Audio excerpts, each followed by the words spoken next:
يرضى الله لكم ولكل أحرار في وجوه من أفسدوا في الأرض مرتين يدعوكم أيها وتنفيذ المشاريع الصهيونية. يا من خرجتم اليوم في 20 معتقلا من أبطال ورضي الله عن صحابته الأخيار.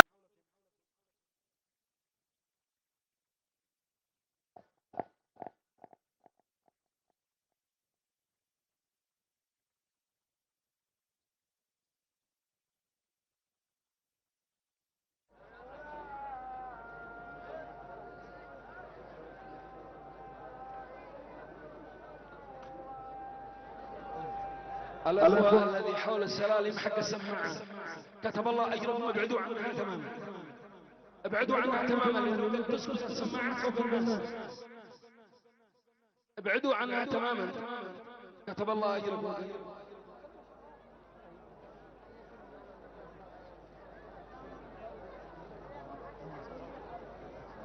قولوا معي وبصوت مدوي.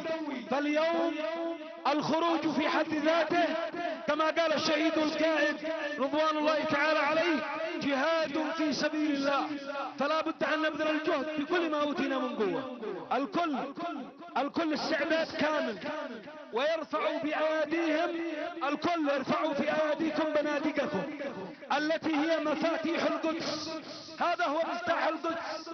القدس لن تفتح إلا بالبنادق، لا بسلام ولا بمفاوضات كما يقولون ولا بغيرها، لا بتطبيع ولا باستسلام، بل بموقف جهادي إسلامي.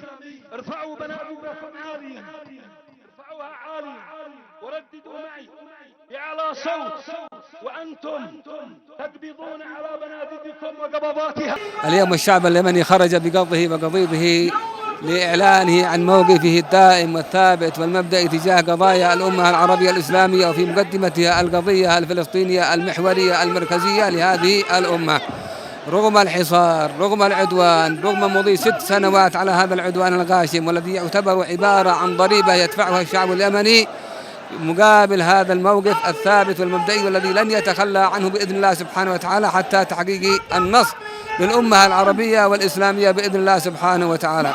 وهو أيضا يقدم رسالة دعم وإسناد لإخوانه المرابطين في فلسطين المحتلة، سواء من حركات المقاومة ومن كل الغيورين والأحرار في المنطقة، والإخوان في محور المقاومة في فلسطين وفي لبنان وفي سوريا وفي العراق وفي سائر الأمة العربية والإسلامية. كل الأحرار الشعب اليمني واقف معهم مؤيدهم في هذه المواقف التي يتخذونها في مواجهة العدوان الأمريكي والإسرائيلي والغربي والمشروع الأمريكي بشكل عام في هذه المنطقة. حقيقة الشعب اليمني هو الشعب الوفي، هو الشعب الحر، هو الشعب الغيور. فمع قيادته الحكيمة السيد المجاهد عبد الملك بدر الدين الحوثي حفظه الله قد استنهض جميع قواه، ونرى الساحات في جميع المحافظات والمديريات تهب لنصرة الأقصى. فرسالتنا لكل المتخاذلين من العرب والمسلمين أن عليكم واجب أمام الله وأمام القدس الشريف وأمام إخواننا المجاهدين في فلسطين أن نكون على الأقل جانبهم ولو بالكلمة. واجب علينا الجهاد بالمال والنفس، فما بالك بالكلمة. خروج الشعب اليمني يمثل أصالته وعروبته وإسلامه وتمسكه بكتاب الله وطاعته أولي الأمر الذين هم ذكرهم الله في كتابه، وليس أولي الأمر أولئك الذين يطبعون مع الكيان الصهيوني الذين قال لهم الله يا أيها الذين آمنوا لا تتخذوا اليهود والنصارى أولياء بعضهم أولياء بعض ومن يتولهم منكم فإنه منهم، والذين قال الله إنما وليكم الله ورسوله والذين آمنوا الذين يقيمون الصلاة ويؤتون الزكاة وهم راكعون ومن يتولى الله ورسوله فأولئك هم الغالبون. الآن الشعب اليمني والشعب اللبناني والشعب الإيراني والشعب العراقي والشعوب المقاومة تخرج لأنها تعرف أن هذه قضية الإسلام هي القضية العربية الإسلامية الأولى، وهي التي لن يتم المجد للأمة الإسلامية إلا بتحرير، أولا تحرير القدس، تحرير الحرمين الشريفين من نجس هؤلاء الأعراب، ثم تحرير القدس من الصهيونية العالمية التي تهيمن على العالم. خروج الشعب اليمني اليوم هي رسالة يمنية عربية إسلامية متجددة.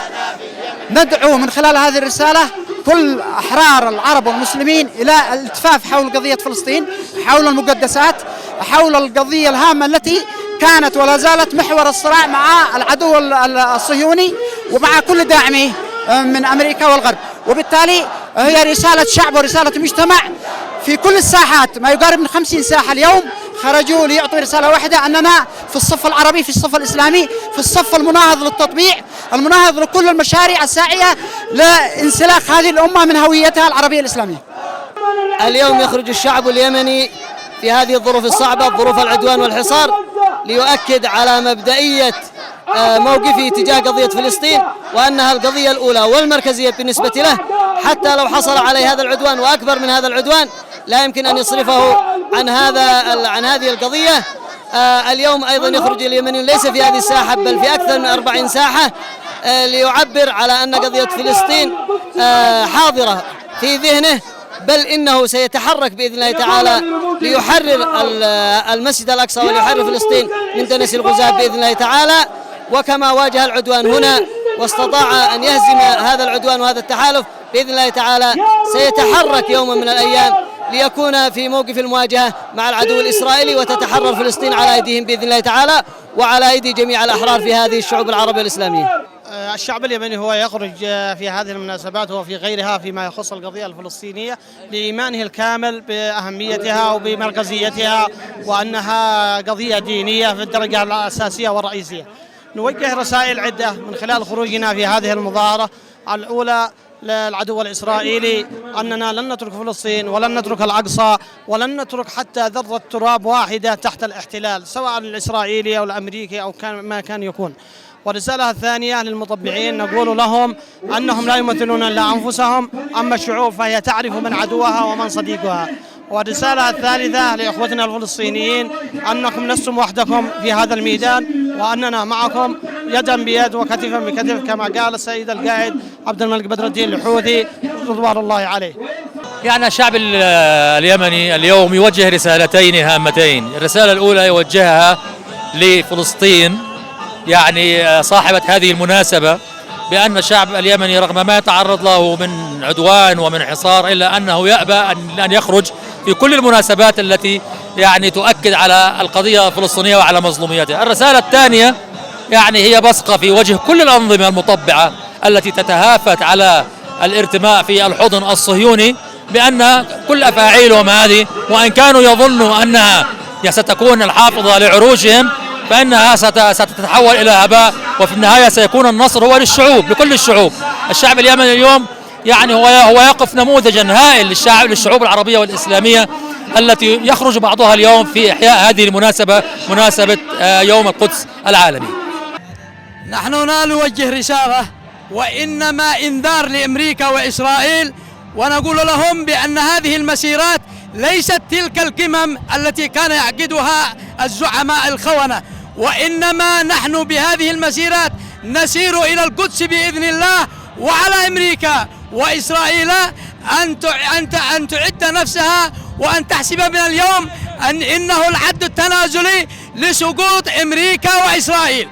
رسالتنا إلى العدوان بأننا صامتون وثابتون، وأن تحرير القدس قادم وقريب بإذن الله وسيكون من هنا.